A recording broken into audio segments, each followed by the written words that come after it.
የዛሬው ታሪካችን መጨረሻ ላይ እጅግ በጣም የሚያስገርም ሰርፕራይዝ የሚያደርግ ነው። በዚህ እውነተኛ ታሪክ እየተፈጠረ ያለውን ነገር እየነገርኳችሁ እናንተ መጨረሻው ምን ሊሆን ይችላል የሚለውን ገምታችሁ ከደረሳችሁ በጣም ነው የሚገርመኝ። ምክንያቱም በምንም ተአምር ልትገምቱት አትችሉ። ነገር ግን ወደ ዛሬው ታሪካችን ከመግባታችን በፊት እንደዚህ ያሉ አስገራሚ ዘግናኝና ሚስጥራዊ የሆኑ ለማመን የሚከብዱ እውነተኛ ታሪኮችን በቪዲዮ ትርክት መልክ መመልከት የሚመቻችሁ ከሆነ ትክክለኛ ቦታ ላይ ናችሁ። ይህ ዋይዲቴስ ቻናል የተዘጋጀው ለእናንተ ነው። እኔ ዋይዲቶም በየሳምንቱ እናንተን የሚያስገርሙ እውነተኛ ታሪኮችን ይዤላችሁ መጣለሁ። ስለዚህ እናንተ ይህንን ቪዲዮ ላይክ በማድረግ እንድትጀምሩ ጠይቃችኋለሁ። እንዲሁም ቻናሉን ሰብስክራይብ አድርጉ፣ የደወል ምልክቷንም ኦን አድርጉ፣ በየሳምንቱ የሚለቀቁ አዳዲስ ቪዲዮዎች እንዳያመልጣችሁ። አሁን ወደ ዛሬው ታሪካችን ንግባ።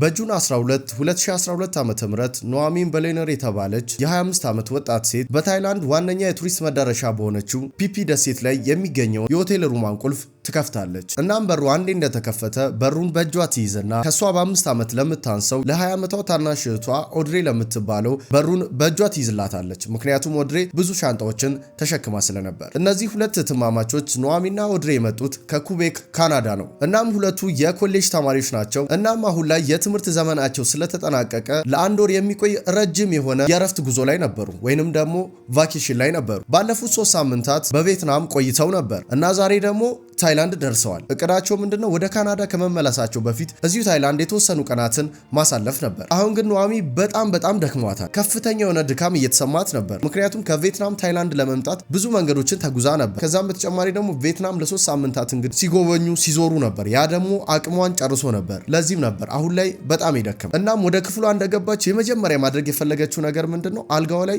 ዘፍ ብላ ተኝታ ማረፍ ነበር። ነገር ግን ኖአሚ በጣም ልምድ ያላት ተጓዥ ነች። ስለዚህ ከማረፏ በፊት መጀመሪያ ምን ታደርጋለች? የያዙት ሆቴል ሩም አልጋው ንጹህ መሆኑን ማረጋገጥ ትፈልጋለች። ምናልባትም አልጋው ላይ የአልጋ ተባዮች ካሉ እንዲሁም ደግሞ አንሶላው ንጹህ ካልሆነ ካልታጠበ ወይንስ ንጹህ ነው አይደለም የሚለው ለማረጋገጥ ማለት ነው። እናም ሜዳ ገልጣ አልጋውን ተመለከተች። አንሶላው በጣም ንጹህ ነበር። ክፍሉም ደግሞ በጣም ደስ የሚል ነበር። ምንም አይነት የቆሸሸ ነገር የለም። ሁሉም ነገር ንጹህና ፐርፌክት ነው። ከዛም አልጋው ላይ ተኝታ ኤሲዩን ከፍታ ቀዝቃዛውን አየር ማጣጣም ትጀምራለች። እሷ ግን እንደዚህ እያደረገች እያለ በ5 ዓመት ከሷ ታናሽ የሆነችው ኦድሬ የተባለችው እህቷ እሷም እንደ ናኦሚ በቪየትናም ጉብኝት ላይ ስለነበረች በጣም ደክሟታል።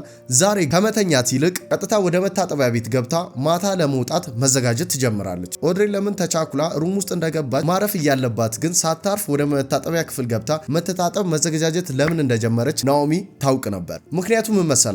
እነዚህ ሁለት ወጣት እህትማማቾች ቪየትናም እያሉ ከብራዚል ለጉብኝት የመጡ ሁለት ወጣት ወንዶችን ተዋውቀው ነበር። እናም ወዲያውኑ ነበር የተግባቡት። ከዛም የቪየትናም ቆይታቸውን ጨርሰው እንግዲህ እነዚህ ሁለት እህትማማቾች አሁን ታይላንድ መጥተዋል። በሚገርም ሁኔታ ግን እነዛም ሁለት ወጣት ብራዚላውያን እነሱም ከቪየትናም ዛሬ ታይላንድ ገብተዋል። የሚገርማችሁ እንደ እህትማማቾቹ ሁሉ እነዚህም ብራዚላውያን ወደ ቪየትናም ሲመጡ ቪየትናምን ጎብኝተው ከጨረሱ በኋላ ወደ ታይላንድ መሄድ ነበር። ናኦሚና ኦድሬም ደግሞ ቪየትናምን ጎብኝተው ከጨረሱ እነሱም ወደ ታይላንድ ነበር የመሄድ እቅዳቸው። ስለዚህ ዛሬ ብራዚላውያኑም እህትማማቾቹም ታይላንድ ገብተዋል። ቪየትናም እያሉ አንድ ነገር ቃል ተግባብተው ነበረ። ታይላንድ መጥተው ምሽት ላይ የባህር ዳርቻዎች ላይ አንድ ላይ ሰብሰብ ብለው ለመዝናናት ቀጠሮ ነበራቸው። ለዛም ነበር ኦድሬ ተቻኩላ ወደ መታጠቢያ ቤት ገብታ ራሷን ማዘጋጀት የጀመረች። እውነት ለማራት ኖአሚም ከነዚህ ሁለት ወጣት ወንዶች ጋር ለመውጣት ለመዝናናት በጣም ፈልጋለች። ነገር ግን ትንሽ ስጋት ይሰማታል። እነዚህ ሁለት ወጣት ወንዶች በጣም አሪፍ ሰዎች ናቸው። ቪየትናምም ከነሱ ጋር በጣም ደስ የሚል ጊዜ አብረዋቸው አሳልፈዋል። ግን ናኦሚ ምን ታስባለች? አድሬ የተባለችው የሷ ታናሽ እህት በጣም የዋህና በቀላሉ በሰዎች የምትታለል ሴት እንደሆነች ነው የምታስበው። የሷ ነገር ነበር ስጋት እንዲያድርባት ያደረጋት። ሌላው ደግሞ ምንድነው? እነዚህ ሁለት እህትማማቾች ከቤታቸው ወጥተው ቱር ለማድረግ ወይንም ደግሞ ለመጎብኘት ሲወጡ፣ ዓለምን ለመዞር ሲወጡ የነሱ እናትና አባት ስጋት ተሰምቷቸው ነበር። ምክንያቱም እነዚህ ሁለት ወጣት ሴቶች ለብቻቸው ወጥተው መሄዳቸው አልተመቻቸውም ነበር፣ ትንሽ አስፈርቷቸው ነበር። ቤተሰቦቻቸው ግን ይሄ ነገር ሲሰማቸው ኖአሚን ምን ትላለች? ምንም ችግር የለውም፣ ምንም እንዳታስቡ፣ እኔ ታላቅ እህቷ እንደመሆነ መጠን እኔንም ሆነ ታናሽ እህቴን በጥንቃቄ መጎብኘት እንድንችል አደርጋለሁ። ታናሿን እህቴንም ቢሆን በደንብ እከታተላታለሁ። ስለዚህ እናንተ ምንም አያሳስባችሁ፣ እኔ ኃላፊነቱን ወስዳለሁ ብላ ነበር። ኦድሬም ደግሞ ችግር የለውም፣ እኔ ታላቅ እህቴ እንዳለችኝ ነው ማደርገው፣ ምንም አታስቡ፣ እኛ ተስማምተን ተዝናንተን እንመጣለን ብለው ነበር ቤተሰቦቻቸውን አንድ ላይ ያሳመኑት። ስለዚህ ምንድነው ናኦሚ የኦድሬ ሙሉ በሙሉ ኃላፊነት አለባት ማለት ነው። ለዛም ነበር እሷ የምትሰጋው። ምንድነው አሁን ነገሮች በጣም ፈጣጠኑ። ከነዚህ ወጣት ብራዚላውያን ጋር እንግዲህ ቪየትናም ተገናኝተዋል። እዛው ቪየትናም መቅረት ያለበት ነገር አሁንም ታይላንድ ድረስ ተከትሎ መጥቷል። በአንድ ጎን እየተዝናኑ ነው፣ በሌላኛው ጎን ደግሞ በጣም መቀራረባቸው ድንገት አደጋ እንዳያመጣ በሚል ስጋት ውስጥ ትወድቃለች። አሁን ኦድሬ መታጠቢያ ክፍል እየታጠበች የተዘጋጀች እያለ ኖአሚን አልጋው ላይ እንደተኛች አንድ ነገር ታስባለች። ለቤተሰቦቼ ደውዬ ማሳወቅ አለብኝ ብላ ስልኳን አንስታ ለእናት አባቶቿ መደወል ትጀምራለች። ይሄንን ደግሞ ዛሬ ብቻ አይደለም ኑሃሚ የምታደርገው። ሁልጊዜም ቫኬሽን ላይ ያሉ የተለያየ ቦታ በሚሄዱበት ወቅት ያሉበትን ሁኔታ እየደወለች ለቤተሰቦቿ አፕዴት ታደርጋቸው ነበር፣ ወይንም ደግሞ ትነግራቸው ነበር። እንደዚህ ነበር፣ እንደዚህ ነው ውሏችን እያለች ሁሉንም ነገር ታሳውቃለች ለቤተሰቦቿ። እናም ከዛ ኑሃሚ ስልኳን አንስታ ቤተሰቦቿ ጋር ልክ ልደውል ስትል ታናሽቷ የሆነችው ኦድሬ ከመታጠቢያው ክፍል ልክ እንደወጣች ስታያት ለወላጆቻቸው እየደወለች እንደሆነች ስታውቅ ስልኩን ዝጊው አትደውይ ተይ ትላታለች። ለቤተሰቦቻችን እንዳትደውይ ተይ ስልኩን ዝጊው ትላታለች። ለምን መሰለሽ አትደውይ ያልኩሽ? አሁን እኛ ጋር ታይላንድ አመሻሽ ነው፣ እዛ ግን ካናዳ እነሱ ጋር ከምሽቱ 6 ሰዓት አልፏል። ሌሊት ነው፣ እኩለ ሌሊት ነው። አሁን ምትደውይ ከሆነ እነሱን ከእንቅልፍ ትቀሰቅሻለሽ። እነሱ ደግሞ ከእንቅልፍ ተነስተው ለምንድነው በዚህ ሰዓት ምትደውዩ? ምንድነው ምን ተፈጥሮ ነው ብለው ሊደነግጡ ይችላሉ። ሌላው ነገር ደግሞ ምንድነው አሁን ልንወጣም እንደሆነ መንገርሽ አይቀርም። እነዚህም ብራዚሊያንንም ልናገኝ እንደሆነ ትነግሪያቸዋለች። እንደዛ ብለሽ ከነገርሻቸው እነሱ ሌሊቱን አይተኙም፣ በጣም ይጨነቃሉ፣ ወይንም ደግሞ እንዳንወጣ ነው የሚያደርጉት። ስለዚህ ተይ አትደውይላቸው፣ አትንገሪያቸው፣ ነገ ጠዋት ራሳችን እንደውላለን፣ ስለዚህ አሁን አትደውይ ተይ ትላታለች። ከዛም ኑሃሚ ምን ታደርጋለች? ስልክ መደወሉን ታቆማለች። ምን ሆኜ ነው ለካስ ካናዳ ሌሊት 6 ሰዓት መሆኑን አላስተዋልኩም ነበር፣ የሰዓት ልዩነቱን አላስተዋልኩትም ብላ ስልኩን ታቆማለች። ሌላኛው ነገር ደግሞ ምንድነው ለቤተሰቦቿ ዛሬ ማታ ወጥተው ስለሚዝናኑት ወይንም ደግሞ ስለነዚህ ብራዚሊያን ምን ብላ መንገር እንዳለባት ግራ እንደሚገባትም ስላሰበች መደወሉን ታቆማለች። ከዛ ምን ታደርጋለች? ካልጋው ላይ ትነሳና ወደ መታጠቢያው ክፍል ገብታ እሷም እንደ እህቷ ለመውጣት ለምሽቱ ፕሮግራም መዘጋጀት ትጀምራለች። ተጣጥበው ተለባብሰው ከተዘጋጁ በኋላ የሆቴል ሩማቸውን ለቀው ወደ ቢች ዳሩ ይሄዳሉ። እናም የተባባሉበት ቢች ዳር ላይ ይደርሱና ቢቹ ላይ ካለ ባር ፊት ለፊት ይቆሙና እነዛን ብራዚሊያን መጠበቅ ይጀምራሉ። እህትማማቾቹ ቆመው ሳለ ከሩቅ እነዚህ ብራዚሊያን ሲመጡ ይመለከታሉ። ሁለቱም ግን በእጃቸው ትንሽዬ ባልዲ ይዘዋል። እናም እነዚህ እህትማማቾች ከሩቅ የተመለከቱ ግራ ገብቷቸው ምንድነው የያዙት የሚለውን ለመገመት ይሞክራሉ። ጌም ለመጫወት የሆነ ነገር ይዘውም የመጡ ይመስላቸዋል፣ ወይንም ደግሞ ሌላ ነገር ነበር የመሰላቸው። ነገር ግን እነዚህ ወጣቶች ወደ እነሱ ቀርበው የያዙትን ነገር ሲመለከቱ ይሄ ባልዲ የተሞላው በመጠጥና በበረዶ እንደሆነ ይመለከታል። ከዛም ሰላም ሄሎ ሰላም እንዴት ናችሁ ይባባላሉ። ከዛም ግን እነዚህ ሴቶች ትኩረታቸው እዛ ባልዲ ላይ ስለነበረ ቀጥታ ጥያቄ ጠይቋቸዋል። ምንድነው በእጃችሁ የያዛችሁት ብለው ይጠይቋቸዋል እህትማማቾች። በምላሹም እኛ የያዝነው ኮክቴል ነው፣ ይሄ ኮክቴል ደግሞ የትም ዓለም ክፍል ላይ የለም፣ እዚሁ ታይላንድ ውስጥም ሆኖ እዚህ ቢች ዳር ብቻ ያለ ልዩ የሆነ ኮክቴል ነው ብለው ይነግሯቸዋል። ከዛም ሴቶቹ ምንድነው ውስጡ ያለው ምንድነው ስፔሻል ያደረገው ይህንን መጠጥ ብለው ይጠይቋቸዋል። እነዚህ ወጣት ብራዚሊያን እርስ በርስ ይተያዩና ትንሽ ይስቃሉ። አናቅም እኛ ምን እንዳለው፣ ግን ብቻ በጣም የሚገርም መጠጥ ነው፣ ከጠጣችሁት በጣም አሪፍ ስሜት እንዲሰማችሁ ነው የሚያደርጉ፣ ሞክሩት ይሏቸዋል። ነገር ግን ኑሃሚ ትንሽ ኃላፊነት ስለሚሰማት ይህንን መጠጥ ቀጥታ ለመጠጣት አልፈለገችም። ትንሽ ቆም ብላ ለማሰላሰል ሞከረች። በተቃራኒ ግን ኦድሬ ምን ታደርጋለች? ወደ አንደኛው ልጅ ትሄድና ከእጁ ያንን ባልዲ ወስዳ ብድግ ታደርገውና መጠጣት ትጀምራለች። ከዛም ኑሃሚ ደንግጣ ምን ሆነሽ ነው? ቀጥታ አንስተሽ እኮ ዝም ብለሽ መጠጣት የለበሽም፣ ምን እንደሆነ አናውቅም ብላ ተገርማ ታያታለች። አድሬ ግን ምንም አትሰማም፣ አንስታ መጠጣቷን ቀጠለች። እናም አድሬ እስኪበቃት ከጠጣች በኋላ ታወርደውና ለሰጣት ልጅ መልሳ ትሰጠውና ወደ እህቷ ኑሃሚ ትዞርና በጣም የሚገርም መጠጥ ነው፣ መሞከር አለብሽ፣ ራስሽ ለቀቅ አድርጊ ትላታለች። እናም በዚህ ሰዓት ኑሃሚ ምን ታደርጋለች? ሁኔታዎችን ድጋሚ ማሰብ ትጀምራለች። ከነዚህ ሰዎች ጋር ቪየትናም ነበሩ፣ አብረው አምሽተው ነበር፣ አብረው ሲጠጡ ነበረ። ባሳለፉት ጊዜ ሁላ እነዚህ ወጣት ብራዚሊያን በጣም አሪፍ የሚታመኑ ሰዎች ነበሩ። የሚያደርጉትን ነገር ካደረጉ ሌላ ምንም ችግር አላመጡባቸው። ከዛም በተጨማሪ ደግሞ እነዚህ ብራዚሊያንም ከራሱ ከያዙት ባልዲ ነበር ሲጠጡ የነበሩት። እነሱንም እንዲጠጡ የጋበዙት ራሳቸው ከሚጠጡት ነው። ስለዚህ የሆነ የሚያጠራጥር ነገር እንደሌለ ታስባለች። ከዛም በተጨማሪ ደግሞ ዙሪያውን ስትመለከት ማለት ነው እዛ ቢች ዳር ላይ ያሉ ሰዎች እንዳለ በተመሳሳይ ትንሽ ባልዲ ይህንን መጠጥ ይዘው እየጠጡ እንደሆነ ትመለከታለች። ከዛም ኑሃሚም ታስባለች ይሄ ሁሉ ሰው እየጠጣ ነው፣ እዚህ ጋር ደግሞ እነዚህ ወጣት ብራዚሊያንም እየጠጡ ነው፣ እህቷም ጠጥታለች። ስለዚህ ይሄ ሁሉ ሰው ከጠጣው ሰላማዊ ነገር ነው፣ ዝም ብዬ ነው የምጠራጠረው፣ ስለዚህ በጠጣው ችግር የለውም ትላለች። ከዛ ምን ታደርጋለች? እጇን ዘርግታ ከአንደኛው ልጅ ያንን ትንሽ ባልዲ ትቀበላለች፣ ብድግ አድርጋ ትጠጣለች። ከሰዓታት በኋላ አድሬና ኑሃሚ ፀሐይ ጠልቃ እስኪመሽ ድረስ ከነዚህ ወጣት ብራዚሊያን ጋር የሚገርም ታይም ያሳልፋሉ። አሁንም ድረስ እዛው ባር አካባቢ ነው ያሉት። አሁን መሽቷል፣ ዲጄ መጥቷል፣ ሙዚቃ ተከፍቷል፣ እየተጨፈረ እየተደነሰ ነው። እነሱም አብረው እየጨፈሩ እየደነሱ ጥሩ ጊዜ እያሳለፉ ነው። እናም ደግሞ ዙሪያው ላይ በጣም ብዙ ሰዎች አሉ፣ ልክ እንደነሱ እየጨፈሩ እየደነሱ ያሉ ማለት ነው። በዚህ ሰዓት ግን እነዚህ ሁለት እህትማማቾች ተለያይተው ነበር። ከማን ጋር? ከነዚህ ሁለት ብራዚሊያን ጋር። ስለዚህ ብራዚሊያኑም ለሁለት ተከፍለዋል፣ እነዚህም እህትማማቾች ለሁለት ተካፍለው አንዳንድ ተያይዘው እዛው አካባቢ ሆነው ግን የተለያየ ቦታ ላይ እየጨፈሩ እየደነሱ እየጠጡ ነበር። ግን ደግሞ ሩቅ ቢሆኑም ማለት ነው እዛው አካባቢ ስለሆኑ የሆነ ሰዓት ላይ ይተያያሉ፣ ቅርብ ለቅርብ እንዳሉ ያውቁ ነበር። እናም ይህንን መጠጥ እየጠጡ ይህን ሁሉ ጊዜ ሲያሳልፉ የሆነ ሰዓት እዛው ውቅያኖስ ውስጥ ይገቡና ይዋኛሉ፣ ከዋናው ደግሞ ይወጡና ምግብ ይበላሉ። ብቻ እንደዚህ አይነት ነገር እያደረጉ ነበር ያመሹት። ስለዚህ በዚህ ሰዓት ኑሃሚን ምን ያክል ባልዲ መጠጥ እንደጠጣችሁላ ማወቅ አትችልም። አትችልም። መቅጠሩን ተታ ብቻ ብዙ ነገር እያደረጉ እየጠጡ ስለሆነ ምን ያክል እንደጠጡ ምንም የምታውቀው ነገር የለም። እናም አሁን ላይ ኑሃሚ ምን ሆናለች መሰላችሁ? የሆነ ብዥ ያለ ስሜት ይሰማታል። መጠጡ በደንብ ሰርቷል። የስካር ስሜት ማለት ኦልሬዲ ሰክራለች፣ እየተንገዳገደች ነው፣ አይኗ ብዥ ይላል። እንደዚህ አይነት ሁኔታ ውስጥ ነው ያለችው። ከሷም አልፎ ደግሞ ዞር ብላ ወደ ኦድሬ ስትመለከት ኦድሬም እንደሷ ነበረች ማለት እሷ መጠጡን በጣም ስለጠጣች ብዥ ብሎባታል፣ እየተንገዳገደች ብቻ እዛ ጋር ያለው ሁኔታ እንደዚህ ነበር። አብረዋቸው ያሉ ወንዶችም ልክ እንደነሱ ነበር። ስለዚህ ተመሳሳይ የሆነ ነገር እያሳለፉ ነው። እናም አሁን እንደዚሁ ተለያይተው እየጨፈሩ እየደነሱ ነው ብያቸዋለሁ። አሁን ላይ ሰዓቱ ከምሽቱ 7 ሰዓት ሆኗል። ከዛም ከኑሃሚ ጋር ያለው ብራዚላዊ ሄይ ኑሃሚ ወደ ሆቴል ሩሙ መመለስ ትፈልጊያለሽ? ወደዛ እንሂድ እንዴ ብሎ ይጠይቃታል። ከዛም ኑሃሚ እሺ በጣም አሪፍ ሀሳብ ነው ትለዋለች። ከዛም ቆየኝ አንዴ መጀመሪያ ግን እህቴን ማናገር አለብኝ ትለዋለች። ከዛም ኑሃሚ ምን ታደርጋለች? እየተንገዳገደች በሰዎች መካከል እህቷ ኦድሬ ወዳለችበት ቦታ ትሄዳለች። ኦድሬ በዚህ ሰዓት እየጨፈረች እየዘለለች ነበር። ከዛም ከኋላ እንዲነካ ታረጋትና ትጠራታለች። ከዛም ታወራታለች። ከዛም ይሳሳቃሉ። ያው ሰክረው ስለነበር ይሳሳቁና ኑሃሚ ምን ትላታለች? ኦድሬ ወደ ሆቴል ሩሙ መሄድ ትፈልጊያለሽ? እኔና አንደኛው ጓደኛዬ ልንሄድ ስለሆነ አንቺ መሄድ የምትፈልጊ ከሆነ እንሂድ ትላታለች። ኦድሬ ግን አረ በፍጹም እኔ አልሄድም፣ እዚህ በጣም ተመችቶኛል፣ በጣም እየተዝናና ነው፣ አሪፍ ጊዜ ያሳለፍኩ ነው፣ የትም አልሄድም። እናንተም ለምን ትሄዳላችሁ? እዛ ምን አለ ሩም ለመተኛት ነው የምትሄዱት? አትሂዱ፣ ኑ እናንተም እዚህ ተዝናኑ እንጂ አትሂዱ፣ እኔ ደግሞ በጭራሽ አልሄድም ብላ ጭራሽ እሷን ለማሳመን ትሞክራለች። ከዛ ኑሃሚ ምን ትላታለች ለኦድሬ? አይ እኛ በፍጹም አንቆይም፣ መሄድ አለብን፣ የግድ መሄዳችን የግድ ነው። አንቺ ግን እርግጠኛ ነሽ መቆየት ትፈልጊያለሽ? አትሄጂም ብላ ትጠይቃታለች። ኦድሬም ከዛ አዎ እኛ እንቆያለን፣ እዛው ሆቴል ሂዱ፣ ያላችሁበት ሆቴል ትንሽ ቆይተን ተዝናንተን ስንጨርስ እንመጣለን ትላታለች ለኑሃሚ። የሚገርማችሁ ግን ኑሃሚና ኦድሬ በፍጹም የማይለያዩ አይነት እህትማማቾች ናቸው። ስፔሻሊ ደግሞ ማለት እንደዚህ አይነት ፕሮግራም ላይ ወይ ፓርቲ ሲደረግ ወይ ሲያመሹ ስፔሻሊ ደግሞ መጠጥ ሲጠጡ በጭራሽ አይለያዩም። ምንድነው የሚያደርጉት? አንዷን ነበር የሚጠባበቁት። እርስ በርስ የተጠባበቁ ነው። ካመሹም አንድ ላይ ነው፣ በጊዜም ከገቡም አንድ ላይ ነው። እንደዚህ አይነት ነገር ገጥሟቸው አያውቅም። የዛሬ መለያየታቸው አዲስ ነገር ነው። በፍጹም እንደዚህ አይነት ነገር ከዚህ በፊት ገጥሟቸው አያውቅም። አሁን ግን ማለት ነው እነዚህ እህትማማቾች ምን አምነዋል? አብረዋቸው ያሉ እነዚህ ብራዚሊያን ዲያስፖራዎች ማለት ልክ እንደነሱ ዲያስፖራ ናቸው። ቪየትናም ያውቋቸዋል። ስለዚህ በጣም ሰላማዊ ሰዎች እንደሆኑ 100% እርግጠኛ ሆኗል እና ብንለያይም ምንም ችግር አይመጣም ነው። ሲለያዩ ራሱ አንደኛው ከአንደኛው ጋር ሆኖ ነው የሚለያዩት። ያ ነገር አሳምኗቸዋል። ሌላኛው ነገር ደግሞ ምንድነው ኑሃሚ ከዚህ በፊት እንደምታደርገው ታናሽ እህቷን መጫን አልፈለገች። አብሯት ያለው ልጅ አምነዋለች። ያለው ነገር ደግሞ ደስ ይላል፣ እየተዝናኑ ነው። እሷ መሄድ ስለፈለገች እሷን ከዛ ነገር ይዞ መሄድ ስላልፈለገች እሺ ትላታለች። ከዛም ለእህቷ ሆቴል ስትመጭ እንግዲህ በድጋሚ እንገናኛለን ብላት ቻው ትላትና ፊቷን አዙራ ከዛኛው ልጅ ጋር በመሆን ወደ ሆቴል ሩሟ ትሄዳለች። ታናሽቷ የሆነችው ኦድሬ ደግሞ አብሯት ካለው ብራዚላዊ ልጅ ጋር መጨፈሯን፣ መደነሷን፣ መጠጥ መጠጣቷን ትቀጥላለች።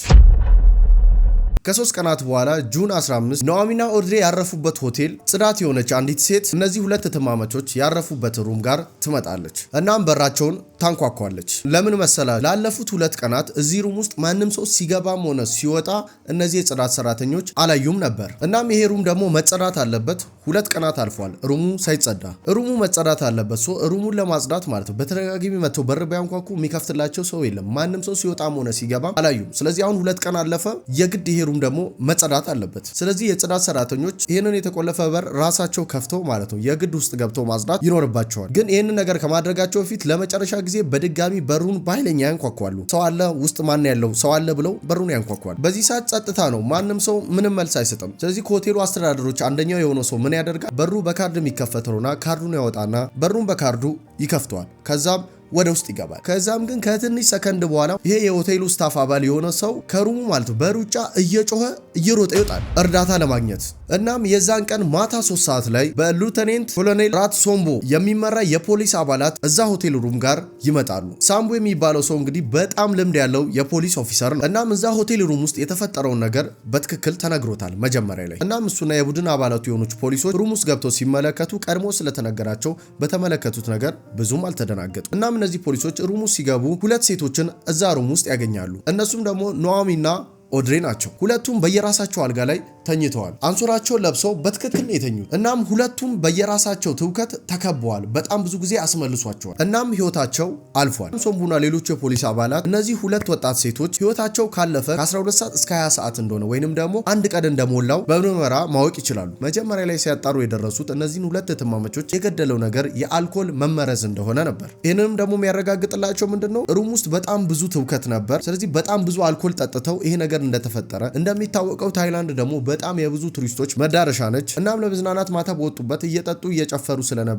ያንን አልኮል ሲጠጡ የአልኮል ተመርዞ ህይወታቸው ሊያልፍ እንደቻለ ፖሊሶች ለአሁኑ እዚህ ድምዳሜ ላይ ይደርሳሉ። ነገር ግን ሳምቦ የተባለ ፖሊስ ኦፊሰር በጣም ቀርቦ የነዚህን ሁለት እህትማማቾች አስክሬን ሲመለከት የተለየ ነገር ይመለከታል። እሱ ምንድነው በእነዚህ እህትማማቾች ድድ ላይና እንዲሁም ደግሞ ጥፍሮቻቸው ጋር ደም ይመለከታል። ይሄ ደግሞ በአልኮል መመረዝ የሚመጣ ነገር አይደለም። ከዛም ፖሊስ ምን ያስባል? ኦኬ የአልኮል መመረዙ ሳይሆን የሆነ ሰው ሊያጠቃቸው ሲሞክር እነዚህ ሴቶች ለመከላከል ሲሉ ነው ይሄ ጥፍራቸውና ድዳቸው አካባቢ ደሙ የተገኘው። ስለዚህ ራሳቸውን ዲፌንድ ሲያደርጉ የሆነ ሰው አጥቅቷቸው ነው የሞቱት ብለው ያስባሉ። ከዛም ፖሊሶች ምን ያደርጋሉ? ሩሙን በደንብ ይመለከታሉ። ሆቴሉንም የተፈጠረው ነገር እንዳለ ለማጣራት ይሞክራሉ። ስፔሻሊ ደግሞ እነዚህ ሴቶች ያረፉበትን ሩም በደንብ ሲመለከቱ ምንም አይነት የታገሉበት ወይ ደግሞ ሰው ጋር የተደባደቡበት ይሁን እንደዚህ አይነት ነገር የተፈጠረ የሚያሳይ ምንም ነገር የለም። ሆቴሉንም ዙሪያውን ሲመለከቱ በሩም የተሰበረ ምንም የሆነ ነገር የለም። ስለዚህ የሆነ ትግል ካለ የሆነ ሰው ሊያጠቃቸው ከሞከረ በደንብ ይታይ ነበር የሆነ ሜስ የሆነ ነገር የተዘበራረቀ ነገር። ግን አሁን ምንም እንደዚህ አይነት ነገር የለም። ሁሉም ነገር በስርዓት ነው ያለው። በዚህ ሰዓት ሳምቦ የተባለ ፖሊስ ኦፊሰር እና የሱ አባላት የተፈጠረው ነገር በእርግጠኝነት ይሄ ነው ብሎ መናገር ይከብዳቸዋል። ትንሽ አይዲያ አላቸው ማለት ከመጠጡ ጋር የተያያዘ ነገር እንዳለው ያውቃሉ። ግን 100% ያ እንደሆነ እርግጠኛ አይደሉም። ስለዚህ ተጨማሪ መረጃ ያስፈልጋቸዋል። ተጨማሪ መረጃ ለማግኘት የነዚህ የሁለት ሴቶች አስክሬን መመርመር እንዳለበትና እንዲሁም ደግሞ በውስጣቸው አስክሬን ውስጥ መርዝ ከተገኘ መርዝ ምርመራ እንዲደረግ ያደርጋሉ። አሁን ላይ ያለው ብቸኛው አማራጭ ይሄና ይሄ ብቻ ስለሆነ ነገር ግን የአስክሬን ምርመራውና እንዲሁም ደግሞ አስክሬን ውስጥ መርዝ እንዳለ የለም የሚለው ለማወቅ የሚወስደው ምርመራ ረጅም ጊዜ ይፈጃል። እንዲህ በቶሎ መልስ የሚሰጥበት አይደለም፣ ጊዜ ይፈጃል። ስለዚህ በዚህ ሰዓት ሳምቦ የተባለው ፖሊስ ኦፊሰር የአስክሬን ምርመራ ውጤት እስኪመጣ ዝም ብሎ ቁጭ ማለት አልፈለግም። ምን ማድረግ ይፈልጋል? እነዚህ ሁለት እህትማማቾች ከመሞታቸው በፊት የነበሩትን ሰዓታቶች ውስጥ የተፈጠሩት ነገሮች ምንድናቸው የሚሉትን በራሱ ማጣራት ይጀምራል። ከአጋሮቹ ጋር በመሆን የት እንደነበሩ፣ ምን ምግብ እንደተመገቡ፣ ምን እንደጠጡ እናም ደግሞ ከማን ጋርም ጭምር እንደነበሩ ይህንን ነገር ማጣራት ይጀምራል። ከዚህ በኋላ ፖሊስ ኦፊሰር ሳምቦና የሱ ባልደረቦች በጣም ብዙ ሆቴል ውስጥ የሚሰሩ ሰዎችን ኢንተርቪው ማድረግ ይጀምራል። እናም በዚህ ኢንተርቪው ምን ይረዳሉ?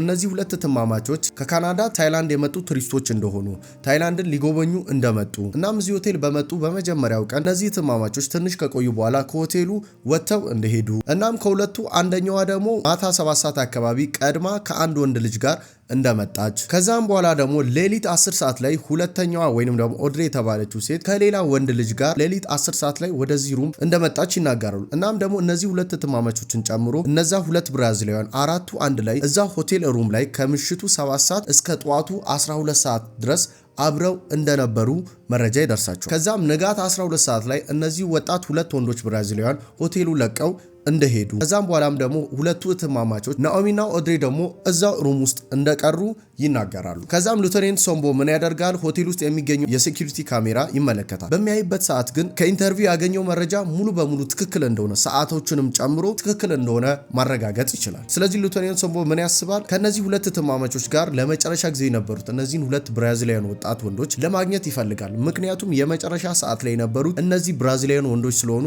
እነሱ ተጠያቂ ሊሆኑ ይችላሉ ብሎ እነሱን ለማግኘት ይወስናል። ከዛ ምን ያደርጋል? እነዚህን ብራዚላውያን ወንዶች ፈልጎ ማግኘት ስላልቻለ በአደባባይ እነዚህ ወጣት ልጆች ፎቶ ተበትኖ የት እንዳሉ ሰዎች እንዲጠቁሙ ማስታወቂያ ይነገራል። ሰዎችም ደግሞ ካዩዋቸው እንዲደውሉ ለፖሊስ ሪፖርት እንዲያደርጉ ማስታወቂያው በየቦታው ይለጠፋል፣ ይሰራጫል። ከዛም ከተወሰኑ ጊዜያቶች በኋላ ፖሊሶች መረጃው ይደርሳቸዋል። እነዚህ ሁለት ወንዶች ብራዚላዊ እንደሆኑ፣ ታይላንድ ለጉብኝት እንደመጡ፣ አሁን ግን ታይላንድ ውስጥ እንደሌሉ፣ በሚያሳዝን ሁኔታ ከታይላንድ ወጥተው ወደ ብራዚል እንደሄዱ መረጃው ይደርሳቸዋል። እንደሚታወቀው ደግሞ ብራዚል እንግዲህ ታይላንድ አይደለችም፣ ሌላ ሀገር ነች። ስለዚህ ይሄ ፖሊስ ብራዚል ሄዶ ነገሮችን ማጣራት ያይችላል። ስለዚህ ምን ያደርጋል? ወደ ኢንተርፖል ይሄዳል። ኢንተርፖል ማለት ኢንተርናሽናል ፖሊስ ነው። የትም ሀገር ብትሆኑ ኢንተርናሽናሊ ሃንድል የሚያደርግ ተቋም ስለሆነ ኢንተርፖል ሄዶ የተፈጠረውን ነገር ሪፖርት ያደርጋል። እነዚህን ሁለት ወጣት ብራዚሊያን እንድታገኙልኝና ኢንተርቪው እንድታደርጓቸው እጠይቃለሁ ይላቸዋል። ከዛም ከተወሰነ ጊዜ በኋላ ሳምቡ ከኢንተርፖል የስልክ ጥሪ ደርሰዋል። ኢንተርፖል ምን ይለዋል? እነዚህን ወጣት ሁለት ብራዚሊያን እንዳገኟቸውና ኢንተርቪው እንዳደረጓቸው ይነግሩታል። እናም ለነዚህ ሁለት ወጣት ብራዚላውያን ናኦሚና ኦድሬ ህይወታቸው እንዳለፈ ሲነግሯቸው እነዚህ ብራዚላውያን በጣም ሾክድ እንደሆኑ እንደደነገጡ እንዴት ሆነ ብሎ በጣም ብቻ ፓኒክ እንዳደረጉ እንደደነገጡ ለሳምቦ ይነግሩታል። እናም ደግሞ ኢንተርፖሎች ለምንድን ነው ከታይላንድ በጣም ቶሎ ብላችሁ ወጣችሁ ወደ ብራዚል ሄዳችሁት ብለው ሲጠይቋቸው እነዚህ ሁለት ብራዚላውያን ምን ብለው ይመልሳሉ? ኖ ምንም ያጠራጥር ነገር የለም፣ እኛ ቸኩለን አይደለም የሄድ ነው። እኛ ወደ ታይላንድ ከመምጣታችን በፊት ነበር መመለሻችንን ቀድመን የቆረጥ ነው። ምንም ከዚህ ጋር የሚያያይዘው ነገር የለም። ተወሰኑ ቀን ቆይታ መሄድ ነው። ስለዚህ ቀድመን ቡክ ያደረግነው ነገር ነው። በዛው በስኬጁላችን መሰረት ነው የወጣነው እንጂ ምንም ይሄ ከኛ መቸኮላችን ምንም ያያይዘው ነገር የለም እንዳሉት ይነግሩታል። ከዛም ኢንተርፖሎች ምን ያደርጋሉ? እናንተ ናችሁ እኮ ከነዚህ ሴቶች ጋር መጨረሻ ሰዓት ላይ አብራቸው የነበራችሁት።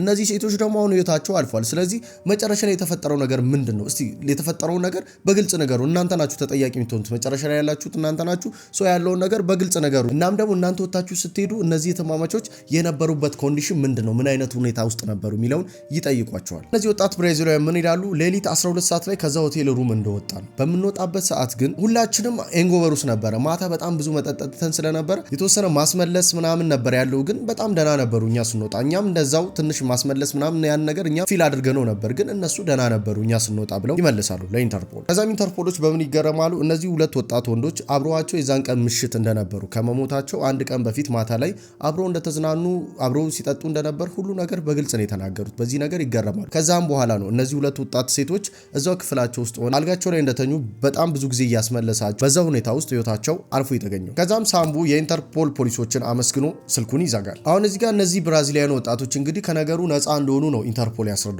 ቢሆንም ግን ሳምቡ በዚህ ነገር ደስተኛ አይደለም። ማለት ሙሉ በሙሉ የሰማው ነገር የነዚህን ብራዚሊያን ንጹህ እንደሆኑ ውስጡ እየነገረው አይደለም። የሆነ ነገር ተጠራጥሯል። 100% በነዚህ ብራዚሊያን ንጹህ መሆን አላመነም። ከዛም ምንድነው እነዚህ ሁለት ወጣት ብራዚሊያን ለኢንተርፖል ሲናገሩ እነሱም ጭምር ታሞ እንደነበረ ተናግረዋል። ሲያስመልሱ እንደነበር እነዚህ ሁለት ብራዚሊያንም ልክ እንደ ናኦሚና እንደ ኦድሬ እነሱም ታሞ እንደነበር ሲያስመልሱ እንደነበረም ተናግረዋል። ስለዚህ እዚህ ጋር ፖሊስ ኦፊሰሩ ሶምቦ የሆነ ነገር ማሰብ ይጀምራል። አሁን እዚህ ጋር እነዚህም ወጣት ብራዚሊያን እኛም ታመን ነበር እያስመለሰን ነበር ልክ እንደ እህትማማቾቹ ብለው ተናግረዋል። ስለዚህ አራቱም አንድ ላይ ጠጥተው እነዚህ ወንዶች በጣም ታመው ግን ዳኑ፣ እህትማማቾቹ ደግሞ በዛው ህይወታቸው አለፈ። ስለዚህ አንድ ላይ አራቱም ማለት ነው የሆነ ነገር ሲጠጡ እንደመረዛቸው ያስባል። ከዛም ወንዶቹ ተረፉ፣ ሴቶቹ ግን መትረፍ እንዳልቻሉ ማለት ነው። ከዛም ሶምቡ ምን ያደርጋል? እነዚህ አራት ሰዎች ምን አይነት ህመም ነው ያገኛቸው፣ ምን አይነት በሽታ ነው ያገኛቸው፣ ኦር ደግሞ ምን አይነት መመረዝ ነው ያገኛቸው የሚለውን ለማጣራት መሞከር ጀመረ። እናም የመጀመሪያ ነገር ያሰበው ምንድነው? እነዚህ አራት ወጣቶች የታመሙበት የመጀመሪያው ነገር ይሆናል ብሎ ያስበው ምንድነው? የምግብ መመረዝ ነው። ቱሪስቶች ወደ ታይላንድ ይመጣሉ። ታይላንድ ሲመጡ ደግሞ ታይላንድ ውስጥ የሚገኙ ባህላዊ ምግቦችን ጭምር ይሞክራሉ። ማለት ቱሪስት ስለሆኑ አዲስ ነገር መሞከር ስለሚፈልጉ ይህንን ነገር ሲያደርጉ አንዳንዴ በምግብ መመረዝ ይታመማሉ። ስለዚህ እንደሌላው ቱሪስት እነዚህም ሰዎች የምግብ መመረዝ ገጥሟቸው ሊሆን ይችላል ብሎ አሰበ። እናም ደግሞ በታይላንድ ውስጥ ሁለት አይነት የምግብ አይነቶች አሉ። ብዙ ጊዜ ቱሪስቶችን በጣም በከፍተኛ ሁኔታ እንዲታመሙ ወይንም ደግሞ የምግብ መመረዝ እንዲገጥማቸው የሚያደርጉ የመጀመሪያው ምንድነው? ይሄ የምትመለከቱት ማሽሩም ነው፣ ለየት ያለ እንጉዳይ ማለት ነው። ሁለተኛው ደግሞ የአሳ ዝርያ ሲሆን ብሎ ፊሽ የሚባለው ነው። እነዚህ ሁለት ምግቦች ማለት ነው ካልተስማማችሁ፣ ሰውነታችሁ ውስጥ ገብቶ ካልተስማማ በከባድ ሁኔታ መርዛማ ናቸው። ከዚህ ቀጥሎ ግን ምን ይፈጠራል? ሳምቡ እንግዲህ የምግብ መመረዝ ነው ብሎ በሚያስብበት ወቅት የአስክሬን ምርመራ ውጤት እጁ ላይ ይደርሳል። የአስክሬን ምርመራው እጁ ላይ በሚደርስበት ሰዓት የምግብ መመረዝ ነው ብሎ ያስበው ነገር ሙሉ በሙሉ ትክክል ያልሆነና ከእውነታው የራቀ የሆነ ነገር እንደሆነ መረዳት ይችላል። ነገሩ ታዲያ ምንድነው የተፈጠረው? መጀመሪያ ላይ እነዚህ ሁለት ትማማቾች እዛው ቢች ዳሩ ጋር ሲመጡ እነዛ ብራዚሊያኑ በእጆቻቸው ይዘው የነበሩት በትናንሽ ባልዲ ውስጥ ያሉት መጠጦች እንዳልኳችሁ በጣም የተለዩ ናቸው። ሌላው ዓለም ክፍል ላይ የለም፣ ታይላንድ ውስጥ ብቻ ያለ መጠጥ ነው። ምክንያቱም ይሄ መጠጥ ጤናማ የሆነ መጠጥ አይደለም። የተለየ መጠጥ የሆነበትም ምክንያት አለው። ይሄ መጠጥ የሚሰራባቸው ነገሮች በጣም የተለዩና ወጣ ያሉ ነገሮች ናቸው። ለዛም ነው ይሄ መጠጥ እዛው ታይላንድ ብቻ ያለው፣ ሌላው ዓለም ክፍል ላይ የሌለው። የሚገርማችሁ እዚህ መጠጥ ውስጥ ማለት ነው አልኮል የለም። በአልኮል ፋንታይ በውስጡ ያሉትን ነገሮች ስንመለከት የመጀመሪያው የተፈጨ የአደንዛዥ እጽ አለበት፣ ሁለተኛው ደግሞ የሳል መድኃኒት፣ ሶስተኛ ኮካኮላ፣ ሌላኛው ደግሞ ጸረ ተባዮችም ነበሩበት። ስፔሲፊካሊ ደግሞ ዲኢ የሚባለው ማለት ነው። እሱ ምንድነው? ወባን ለማጥፋት የሚጠቅም ጸረ ተባይ። እናም የአስክሬን ምርመራ ውጤት ላይ ሲመለከት ይሄ ዲኢ የተባለው ማለት ነው በጣም መርዛማ የሆነው ኬሚካልን እዛ መጠጥ ውስጥ እንደነበረና የነሱም አስክሬን ውስጥ እንደተገኘ ይመለከታል። አሁን ጋር እነዚህ ሁለት ወጣት ሴቶችን የገደለው ነገር ይሄ ዲኢ የሚባለው ኬሚካል እንደሆነ ሰውነታቸው ውስጥ ተገኝቷል። እሱም ነው የገደላቸው። ነገር ግን ምን ግራ ይገባዋል? እንዴት ይሄ ነገር ሊፈጠር ቻለ? ማለት እንዴት ህይወታቸው ሊያልፍ ቻለ? ምክንያቱም ደግሞ ይሄ መጠጥ ማለት ነው ስሙ 4x100 የሚባለው መጠጥ ታይላንድ ውስጥ በጣም ታዋቂ ነው። ሰዎች ይህንን መጠጥ ጠጥተው ሞተው አያውቁም። ማንም ሰው በዚህ መጠጥ የተነሳ ህይወቱ አልፎ አያውቅም። አደገኛ መጠጥ ነው፣ ምንም ጥርጥር የለውም። ሰዎች ግን ይህንን መጠጥ ስለጠጡ ብቻ ህይወታቸው አልፎ አያውቅ። ስለዚህ አሁን ፖሊስ ኦፊሰር የሆነው ሶምቦ ምን ያስባል? በቃ ምክንያቱ የሚሆነው ይህንን መጠጥ 4x100 የተባለውን መጠጥ ስፔሲፊካሊ እነዚህ ሴቶች የጠጡትን ሚክስ ያደረገው ሰውዬ ዲ የሚባለውን ጸረ ተባይ ወይንም ደግሞ የወባ ማጥፊያ ኬሚካል በደንብ አብዝቶበት ነው። ስለዚህ በዛ ምክንያት ነው እነዚህ ሴቶች ብዙ ዲ የሚባለውን ኬሚካል ስለጠጡ ነው ህይወታቸው ያለፈው። ስለዚህ ሚክስ ያደረገው ሰውዬ ጋር ነው ችግር ያለው ብሎ ያንን ያስባል። እናም ደግሞ ያው ሴቶቹን ብቻ ሳይሆኑ እነዛም ብራዚላውያን ይሄንን መጠጥ ጠጥተዋል። ግን በሆነ ምክንያት ማለት ያው የበሽታ መከላከል ከሰው ሰው ይለያየ የለ በዛ የተነሳ እነዚህ ብራዚሊያን ደግሞ በደንብ ሰውነታቸው ይህንን መርዛማነት መከላከል ስለቻለ እነዚህ ተረፉ። እህትማማቾቹ ግን ህይወታቸው እንዳለፈ እርግጠኛ ይሆናል። ከዛም እነዚህ እህትማማቾች ህይወታቸው ካለፈ ከ9 ቀናት በኋላ ከታይላንድ ወደ ካናዳ የእነዚህ እህትማማቾች አስክሬን ይላካል ከሬሳ ምርመራው ውጤት ጋር ጭምር። እናም ደግሞ የሞቱበት ምክንያት ምንድነው? ድንገተኛ በሆነ ዲ የሚባለው ኬሚካል መመረዝ። ያው እነሱ በፈቃደኝነት ስለጠጡ በዚህ ኬሚካል ተመርዘው ህይወታቸው አልፏል ከሚል ሪፖርት ጋር አስክሬናቸው ወደ ቤት ወደ ካናዳ ይላካል። እናም አስክሬናቸው ካናዳ ሲደርስ ወደ ቤተሰብ ከመሄድ ይልቅ የት ነበር ሄደው? ካናዳ ውስጥ ወደሚገኝ ሌላ ፖሊስ መርማሪ ጋር ነበር ሄደው። ስሟም ደግሞ ሪኒ ሩሴል ወደምትባል ሴት መርማሪ ጋር ነበር አስክሬናቸው ቀድሞ ሄደው እንጂ ቤተሰቦቻቸው ጋር አልሄደም ነበር። እናም የነዚህ ሴት ልጆች እናትና አባት በዚህ ሰዓት ልባቸው በጣም ተሰብሮ ነበር። እናም ደግሞ ሌላው በጣም ያናደዳቸው ነገር ምንድነው? የልጆቻቸው ሞት ቀጥታ እነሱ ጋር መጥቶ ሳይሆን የሰሙት እንደ ማንኛውም ሰው ሚዲያ ላይ ነበር ያዩት በቴሌቪዥን። እነዚህ እህትማማቾች ልክ ህይወታቸው እንዳለፈ የታይ ፖሊሶች ታይላንድ ውስጥ የሚገኙት ፖሊሶች ለቤተሰቦቻቸው ደውለው አልነገሩም፣ አላሳወቋቸውም። ምን መሰላችሁ? እነዚህ ወጣት ሴቶች እንግዲህ ህይወታቸው አልፎ ረጅም ቀን ፈጅቷል ምርመራው ሲደረግ ማለት ነው። ህይወታቸው እንዳለፈ ለቤተሰቦቻቸው ሳይነግሯቸው እነሱ ምርመራውን አድርገው ሲጨርሱ ነው በቃ የመጨረሻው ውሳኔ ላይ ሲደርሱ ለቤተሰቦቻቸው በድንገተኛ የሆነ መመረዝ ዲ በሚባለው ኬሚካል ህይወታቸው አልፏል፣ የሞቱበት ምክንያት ይሄ ነው ብቻ ነበር የነገሯቸው። በዚህ ሰዓት ቤተሰቦቻቸው በጣም ነበር የተበሳጩት። ምክንያቱም እኛ ያን ሁሉ ቀን ማለት ስልክ እየደወልን ቴክስት እያደረግን ምን ተፈጥሮ ነው ምን ሆኖ ነው ብለው እየተጨናነቅን እነሱ ለማግኘት ብዙ ስቃይ እያየን ቁጭ ብለን እያደረን እየዋለን እናንተ ግን እንደሞቱ ህይወታቸው እንዳለፈ እያወቃችሁ አትሊስት እንኳን ሳትነግሩ ይህን ሁሉ ቀን ማጣሪያ እያደረጋችሁ አሁን ደግሞ በቀላል ሁኔታ በዚህ ምክንያት ህይወታችሁ አልፏል እንዴት ትሉናላችሁ የሚለው ነገር በጣም ያናዳቸዋል። እንደ ቤተሰብ ስታስቡት ደግሞ እውነት ለማውራት በጣም ነው የሚያናደው። አንድ ቀን ሁለት ቀን አይደለም ለብዙ ቀናት ልጃችሁ ህይወቱ አልፎ እናንተ ግን ሳታውቁ ከሚዲያ መስማት ማለት በጣም ነው የሚያበሳጨው። በዚህም የተነሳ የኖዋሚና የኦድሪ እናትና አባት በታይላንድ ፖሊሶች ምንም እምነት አልነበራቸውም። በቃ ልጃችን ሞቷል የተባሉበት ምክንያት ራሱ ትክክል አይደለም፣ አስክሬን ምርመራውን አንስማማበትም የሚል ጥርጣሬ ውስጥ ይገባል። እና ቤተሰቦቻቸው ምን ይላሉ? ኦኬ እዛ ታይላንድ ላይ ሄዱ፣ እዛ ቢች ጋር ሄዱ፣ ያ መጠጥ ጥሩ መጠጥ እንዳልሆነ መርዛማ ከሆኑ ኬሚካሎች እንደሚሰራ እየታወቀ ታይላንድ ውስጥ ኮመን መጠጥ ነው ተብሎ እንዴት ይሄን ሁሉ ጊዜ ይቆያል? እሺ የሎካሉ ሰው ይጠጣው፣ ግን ቱሪስቶች እዛ ሀገር ሄዳሉ። ሶ ለቱሪስቶች ይሄንን መጠጥ አጠጡ የሚል ማስታወቂያ እንኳን መለጠፍ የለበትም? እንደ ጤናማ ነገር ኦኬ መጡ ጠጡ፣ ግን ህይወታቸው አለፈ ብላችሁ እንዴት ትነግሩናላችሁ? ይሄ ነገር ትክክል አይደለም ይላሉ። ሌላኛው ደግሞ ምንድነው አብሯቸው ሌላ ሁለት ብራዚላውያን ነበሩ። እነሱም ልክ እንደነዚህ ጠጥተው ነበር፣ ግን የኛ ልጆች ሲሞቱ እነዛ ደግሞ ተረፉ። የተረፉበትም ምክንያት ደግሞ ሰውነታቸው የነዛ በሽታ መቋቋም ቻለ፣ እነዚህ ደግሞ አልቻለም። ሶ በዛ የተነሳ ነው የሚለው ነገር የህፃን ልጅ እንደሆነ ትክክለኛ ምክንያት ሊሆን አይችልም ይላሉ። ስለዚህ ይሄ ሁሉ ነገር ማለት ነው ወይ ቸልተኝነት ነው፣ ካልሆነ ደግሞ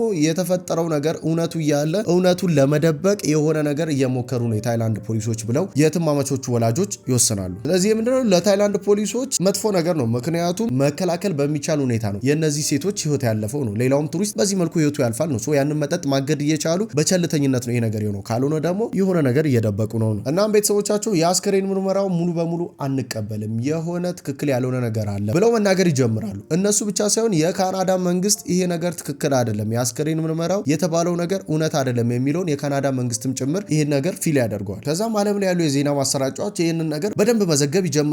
እንደ ሀገር በጣም አቴንሽን ያገኛል። ከዛም የካናዳ መንግስት ዝም ብሎ የተሰጠንን የሬሳ ሪፖርት ብቻ አንቀበልም፣ እኛም ማጣራት አለብን ይላሉ። ከዛም የካናዳ መንግስት ምን ያደርጋል? ሪኒ ሩሴል የምትባለውን መርማሪ በድጋሚ የአስክሬን ምርመራ እንድታደርግ ይነግሯታል። እውነት የገደላቸው ዲ የሚባለው ጸረ ተባይ ኬሚካል በስቶ ነው ወይንስ ሌላ ነገር ነው የገደላቸው የሚለውን እንድታጣራ ይነግሯታል። እናም እቺ የፖሊስ መርማሪ የነዚህን የሁለቱን እህትማማቾች አስክሬን በምትመረምርበት ሰዓት እውነት ነው ዲ የሚባል ኬሚካል በሰውነታቸው ውስጥ እንዳለ ታረጋግጣለች። ነገር ግን ህይወታቸው እንዲያልፍ የሚያደርግ ግን አይደለም፣ ያን ያክል ብዙ የሚባል ዲ ኬሚካል ሰውነታቸው ውስጥ የለም የሚለውን ታረጋግጣለች። እውነት ነው ያንን 4/100 የተባለው መጠጥ ጠጥተዋል፣ ግን ያ መጠጥ ውስጥ ያለው ዲ ኬሚካል በስቶ የገደላቸው ነው። አሁን እዚህ ጋር እኔ እርግጠኛ የሆነችው ነገር ምንድነው ያ ዲ የሚባለው ኬሚካል እነሱን ህይወታቸው እንዲያልፍ ለማድረግ ወይንም ደግሞ ሊገላቸው የሚችል እንዳልሆነ ሙሉ በሙሉ እርግጠኛ ነኝ። ስለዚህ ይሄ ኬሚካል አይደለም የገደላቸው፣ ሌላ ነገር ነው የገደላቸው። ግን የገደላቸው ነገር ለማጣራት ስትሞክር ሌላ ምንም አይነት መርዛማ የሆነ ነገር ልታገኝ አልቻለችም።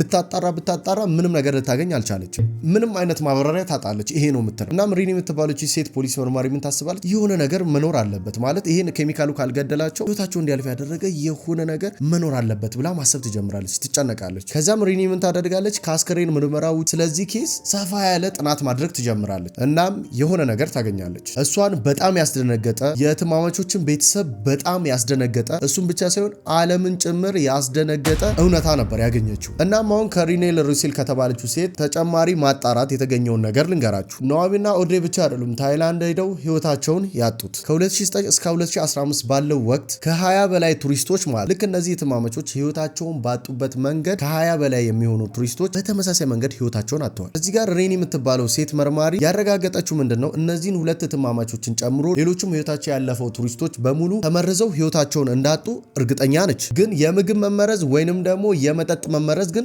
አይደለም፣ የሆነ ነገር ነው እነዚህን ቱሪስቶች እየመረዛቸው ያለው የሆነ መርዛማ ነገር የደም ሴላቸውን ሙሉ በሙሉ ዳሜጅ የሚያደርግ እናም ጥፍሮቻቸውና ድዳቸው አካባቢ ደም እንዲደማ የሚያደርግ እናም ቶሎ ሰውነት ውስጥ ገብተው ወዲያው ለሞት የሚዳርግ ነገር ግን ሰዎቹ ከሞቱ በኋላ ከሰውነታቸው ደግሞ የሚጠፋ የሚደበቅ አስክሬን ምርመራ ላይ የማይገኝ መርዛማ ነገር። እናም ሬኒ ይሄንን ነገር መርምራ ታጣራለች። እናም ትክክል ነበረች፣ ምን እንደሆነ ትደርስበታለች። ምን መሰላችሁ? መጀመሪያ ላይ ኖዋሚና ኦድሬ ታይላንድ እንደገቡ መጀመሪያ ያደረጉት ነገር ምንድነው? ወደ ሩማቸው መግባት ነበር። ከዛ ኖዋሚ ያደረገችው የመጀመሪያ ነገር ምንድነው? አልጋው ንጹህ መሆኑን ማረጋገጥ ነበረባት። ለዛም አልጋው ላይ የተነጠፈውን አንሶላ አንስታ አልጋ ውስጥ የአልጋ ተባይ አለ የለም የሚለውን ነበር ያጣራችሁ። ስትመለከተው በጣም ንጹህ ነበር። አንሶላው በጣም ንጹህ ነበረ። ኮንፈርቱም ሆነ አንሶላው የተነጠፉት ነገሮች እንዳለ ንጹህ ነበሩ። ስለዚህ የአልጋ ተባይ የለም። የአልጋ ተባይ ያልኖረበት ምክንያት ደግሞ ምንድነው? የአልጋ ተባይ እንዳይኖር አንሶላው ታክሞ ነበር። አንሶላውና ኮንፎርቱ ብቻ ሳይሆን ሩሙም ጭምር ተባይ እንዳይኖረው ታክሞ ነበር። ይሄ ነገር ደግሞ የሚደረገው ታይላንድ ውስጥ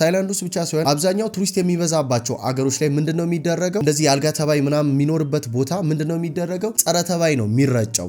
እኛ ሀገር እንዴት ነው ቱሃን ምናምን ለማጥፋት እንደሚረጨው ሁላ ጸረ ተባይ ይረጭ ነበር። ስፔሲፊካሊ ደግሞ ፎስፊን ጋዝ የሚባለው ማለት ይሄ ደግሞ በጣም ከፍተኛ መርዛማ የሆነ ግን ተባዮችን በደንብ የሚያጠፋ ኬሚካል ነው። ለሰው ልጅ በጣም ከፍተኛ የሆነ መርዛማ ኬሚካል ነው። እናም ደግሞ ህገወጥ ነው። ስለዚህ ታይላንድ ውስጥ ምንድነው ያደረጉት? እዛ ሩም ላይ ይሄንን አልጋ በዚህ ኬሚካል ነበረ ያጸዱት። ይሄ ደግሞ ህገወጥ ነው፣ በፍጹም አይቻልም። በኬሚካል አልጋ ማጽዳት አይቻልም ተባይ እንዲጠፋ ብሎ። ስለዚህ አሁን ካሉት መረጃዎች የተነሳ ሙሉ በሙሉ እርግጠኛ የሚሆነው ኖዋሚና እህቷ ኦድሬን ጨምሮ እነዛ ሁለት ብራዚላውያን የመጀመሪያ ቀን ሩም ውስጥ ገብተው ወጥተው ተዝናንተው ሲመለሱ እዛ አልጋ ላይ ነበር የነበሩት። እናም እዛ አልጋ ውስጥ በነበሩበት ሰዓት ያ አልጋ እንግዲህ በዚህ ፎስፊን በሚባለው ጋዝ ትሪት ተደርጓል። ሶ እዛ ውስጥ በነበሩ ሰዓት አራቱም ለዚህ ጋዝ ተጋላጭ ነበሩ። በአፍንጫቸው ወደ ውስጥ ያስገቡት ነበር፣ በሰውነታቸውም ወደ ውስጥ ያስገቡት ነበር። እነሱ ግን በዛ ሰዓት ምንም የሚያውቁት ነገር አልነበረም፣ ንጹህ መሆኑን ብቻ ነው ያዩት። ከዛም እንዲታመሙ አደረጋቸው፣ እንዲያስመልሱ አደረጋቸው። እነዚህ ሁለት ወጣት ብራዚላውያን 12 ሰዓት ሲል ወጥተው ሄደው ነበር። ግን እነዚህ ሁለት ወጣት ብራዚላውያን ጋዙን በደንብ ሰውነታቸው ውስጥ አብዞርብ አድርገዋል። ነገር ግን መግደል የሚያደርስ አልነበረም። እነሱ ተነስተው ወጥተው ሄደው ስለነበረ የሚገላቸው ድረስ አልነበረም ጋዙን የተቀበሉት። ከዛም ሄዱ ለ2 ለ3 ቀናት በጣም ታሞ ነበር።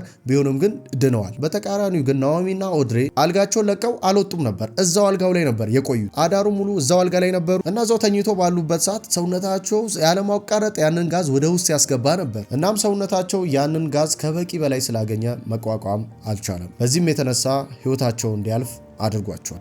በጣም የሚያናድደው ነገር ግን አልጋን በጸረ ኬሚካል ማጽዳት ህገወጥ የሆነ ተግባር ነው። በምንም ተአምር አልጋን በኬሚካል ማጽዳት አይፈቀድም። ከተጸዳ ራሱ ክፍል ራሱ በኬሚካል ከተጸዳ ለ3 ቀን ለ4 ቀን ክፍት ተደርጎ ሰው ሳይገባ መናፈስ አለበት። እነዚህ ትማማቾች ከመግባታቸው በፊት በዛ ኬሚካል አጽድተው እነዚህ ትማማቾች ይህንን ጋዝ እንዲወስዱ አድርገው ህይወታቸው በዚህ ምክንያት ነው ያለፈው።